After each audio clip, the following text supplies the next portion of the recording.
Somebody once told me that if you do not read, you cannot lead, and I agree with him, because readers are leaders. The best way for you to learn is to read. And once again, I welcome you to Book Affairs, your TV book program, where we do no other thing but talk about books.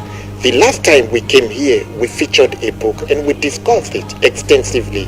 Today we are not going to deviate from that tradition. The book we are having before us today is titled Eastill's Illustrated English Yoruba Science Dictionary. You will get to know more about that as we proceed to the mainstream of this program. Yomi Ogunye is my name, and once again I welcome you to Book Affairs, your TV book program. My guest today is an academic. He is a lecturer. He is Dr. Kayode Fakinlede, the writer of Eastill's Illustrated English Yoruba Science Dictionary. And sir, you are very much welcome to the program. Thank you, Mr. Ogunye. I appreciate coming here. I appreciate OSRC for giving me the opportunity. Now, I want to know more about you. Okay. Who is Dr. Kayode Fakinlede? I am a lecturer. I've worked in the industry. I'm into management. I own a company called Ala Laboratories where I do synthesis. But for the past 40 years or 35 years, I've been busy as my own personal interest in language and sciences, how they combine and how one makes the other one better. I worked at FUTA. I worked there, I taught there for about 10 years. I taught at the University of Ado-Ekiti. And I've taught at other universities in the US, particularly University of Texas, and recently in Kent University. At the same time, I've worked in the industry. When I started out, I worked in Lehman Brothers in Nigeria here, and many other industries in the US. So I've been focused on chemistry, particularly, and the sciences, particularly chemistry, for the past 40 years, since I left the university. Thank you very much for that comprehensive explanation or introduction of yourself. Now, we are talking about Eastill's Illustrated English Yoruba Science Dictionary. Yes. So, what's the book all about? Okay, it's about translation. It's not really about translation of English to Yoruba, but translation of making science less esoteric. We don't want science to be something that people see as, oh, I cannot take science because it is science. So in order to do that, we went through this route because the English people have done this before us. So we're translating English to Yoruba, and we've seen that it makes life very easy. When you learn the Yoruba thing, you can make comparisons, you can make allusions in your language, because it's your language. Your body is just like a fish in water. You don't teach him how to swim because he already knows how to do that. But when we have to go to English, and in order to do it in Yoruba language, it makes it a bit complex. That is why I took it for the past 30 years to be working in this book and other books, just to translate the English terms to Yoruba, so that it will make more meaning to a Yoruba person than when we go into just learn by English. Many times when students learn in English, they learn by rote. They don't really understand what these things are. That's true.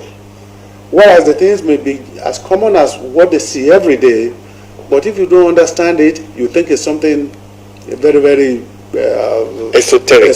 To use your word. Yeah, like when somebody says, it's as white as snow.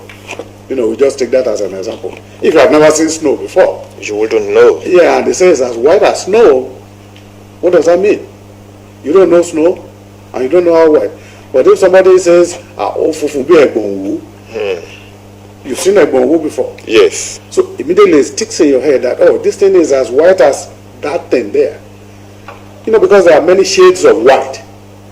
And if you say, summer, then you will have an idea again. Sure. So that is why it is better many a times to learn in your language.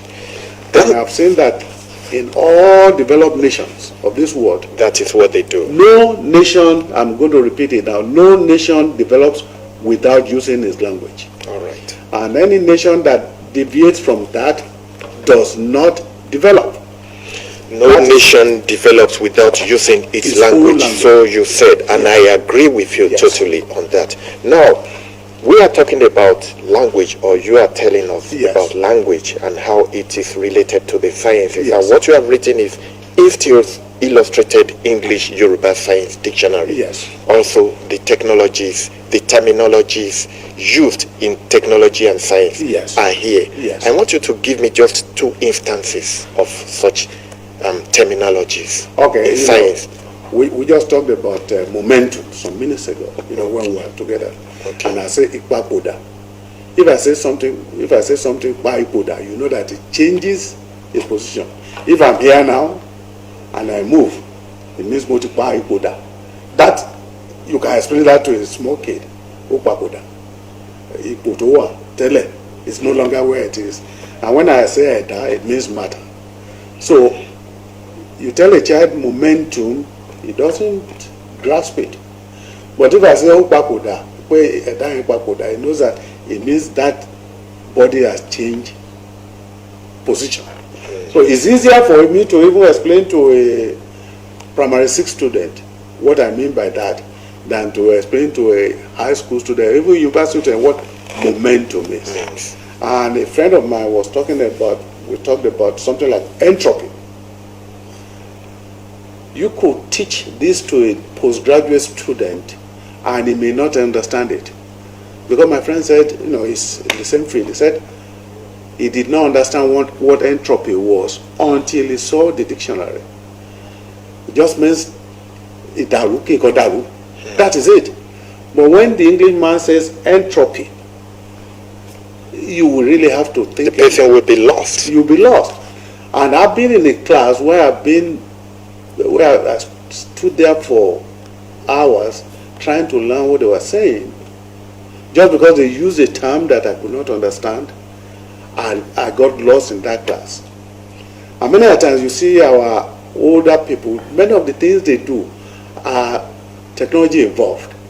But just because they don't call it that word, or because they call it a bigger name, it makes it difficult for them to understand what they are talking about. We are not all that far behind if we can use our own language. And as a matter of fact, I say that we are losing so much of what we knew before, what our parents knew, that they could have passed to us. But since we are not speaking the same language. They speak Yoruba and we are trying to speak English. They don't know the words in English, and we are not ready to accept it in their language. So we lose a lot of, particularly in phytochemicals, in Ebogi and Ewe, and what do they use these things for? As long as we are not ready to learn them in our language, we will lose all those things. So we keep on losing so many things that we have known already, and we are not gaining because we don't understand the English. All right, I really appreciate that. Yes. Now, I will ask you. Yes. Why you have decided to go that far in writing this? What impact do you expect this book to engender on the reader? Yes, my impact is that all we need to do, because many a times I want science to be demystified. You understand what I mean? I don't want, when a student hears I'm taking calculus, I'm taking trig, I'm taking integral mathematics, integral calculus, or I don't want him to have a feeling that he's doing something that is out of the ordinary, that only the white people can do it. I want all those things to be demystified. I want them to see it as things that we normally do. It's just that we don't give them those names. Now, I was talking to a friend of mine. He says, we talk about water cycle. All it is that water dries up, goes up, condenses, and falls down. But when you start talking about big terms, now they don't understand what you are saying. But all these things we are talking about, I want us to reduce those numbers of years that we are using to learn English, to spend them learning the sciences in a way that makes it very easy. Science is simple, very simple. just take the English terminologies out of it, you will see that most students who are already failing now will not fail. I remember when we were in school, you take 100 students, you tell them to do, and at the end of the day, the reason why they are failing is because of the English. It's not because they don't understand the science. All right. So that is why I went into this. Thank you very much. Yes. Your book is very big. Yes. I would want you to tell us about the chapterization. How many pages, This book is about 570 pages. And the reason why it's this big is because they have a lot of illustrations in there. I had a previous book, which is even bigger than this, and has more content in it. But it is only when you are looking for something, if I'm looking for a term, that book is interesting. It's not, that book is useful. It's a reference book. I wrote this book as a book that is interesting. Interesting in the terms that when you open it, you will see something in there that interests you and you want to learn more about that thing. That is why I went this route. This is very, very easy on the psyche. It's not something you have to really, you can open a page and say, oh, what is there? Let me learn something about it. But if you see a real dictionary, it's not that. That is why I went this route. So it has a lot of illustrations. It has and a as they lot of say, illustrations. seeing is believing. Yes. That's why you've done It has about 1,000 illustrations in it. All right. And for those 300 pages, I have of illustrations alone, that consists of illustrations.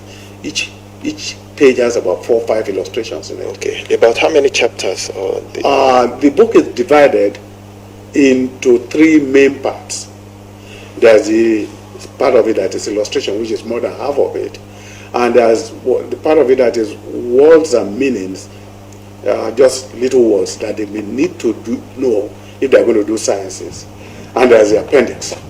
The appendix is there so that if people really want to know more about what they just saw in the illustration part, for example, we were learning about body parts, the intestine or the liver, and you really want to know more about it, you can go to the appendix, and then you see, if all you have to do is you just want to flip through, then you don't need the appendix.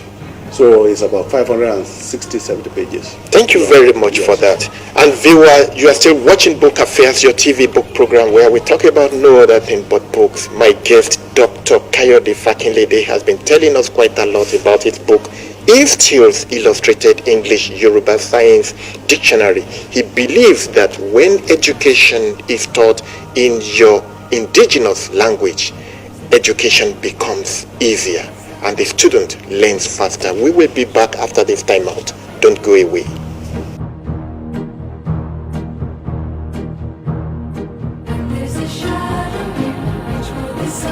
Welcome back. You are still watching Book Affairs, your TV book program, where we talk about books. The book we are reviewing today is titled Instill's Illustrated English Yoruba Science Dictionary, written by Kayode Fakinlede.